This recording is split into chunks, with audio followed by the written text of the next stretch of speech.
Hello everyone, আসসালামু আলাইকুম। কি অবস্থা আপনাদের সবার? ফ্লাইয়াত এভিয়েশন থেকে আমি ইভা আপনাদের সবাইকে জানাচ্ছি শুভেচ্ছা ও স্বাগতম। প্রিয় দর্শক, আজকে আমি কথা বলবো মলদোভা নিয়ে।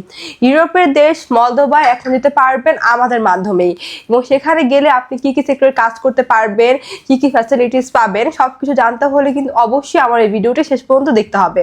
ফ্লাইয়াত এভিয়েশন আপনার একটি বিশ্বস্ত সহযোগী। এটি একটি সরকারি নিবন্ধিত ট্রাভেল এজেন্সি।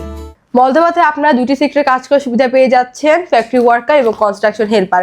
সেখানে আপনাদের বেসিক ডিউটি টাইম হচ্ছে 8 ঘন্টা করে সপ্তাহে 5 দিন, এবং এর পাশাপাশি আপনার ওভারটাইম করার সুযোগ সুবিধা পেয়ে যাচ্ছেন।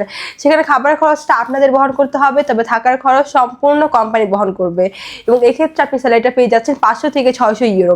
এবং আমরা এই ফুল প্রসেসিংয়ের জন্য সময় নিচ্ছি মাত্র 5 থেকে 6 মাস।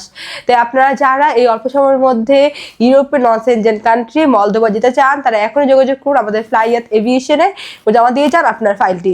তাহলে চলুন এবার জেনে আসি আমাদের কাছে আপনার ফাইলটি সাবমিট করার জন্য কি কি ডকুমেন্ট লাগবে। ফার্স্ট অফ অল আপনাদের পাসপোর্ট লাগবে, যেটার মেয়াদ মিনিমাম 2 ইয়ার্স হতে হবে।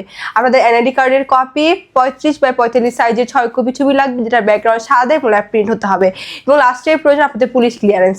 তো এই অল্প কিছু ডকুমেন্ট হলে কিন্তু আপনারা যেতে পারছেন আমাদের মাধ্যমে। বর্তমানে আমাদের মলদোভা রেশিও বেশ ভালো, তাই আপনারা যারা মলদোভা যাওয়ার জন্য চিন্তা ভাবনা করছিলেন, এটা কিন্তু আপনাদের জন্য একদমই পারফেক্ট সময়। তাই আর সময় না করে এখনই যোগাযোগ করুন আমাদের স্ক্রিনে দেওয়া এই নাম্বারে, অথবা সরাসরি চলে আসতে পারেন আমাদের অফিসে ফ্লাইয়াত এভিয়েশনে। আমাদের অফিস লোকেশন হচ্ছে 89 Atish Dipankar road, Mugda highway, Dhaka. So everyone, আজকে ভিডিওটি আমি এখানে শেষ করছি, এবং আমার এই ভিডিওটি ভালো লাগলে অবশ্যই লাইক কমেন্টস করে আমাদের সাথেই থাকবেন। এবং আপনারা যারা এখন আমাদের ইউটিউব চ্যানেলটি সাবস্ক্রাইব করেনি, তারা এখনই সাবস্ক্রাইব করে আমাদের সাথেই থাকবেন। আল্লাহ হাফিজ।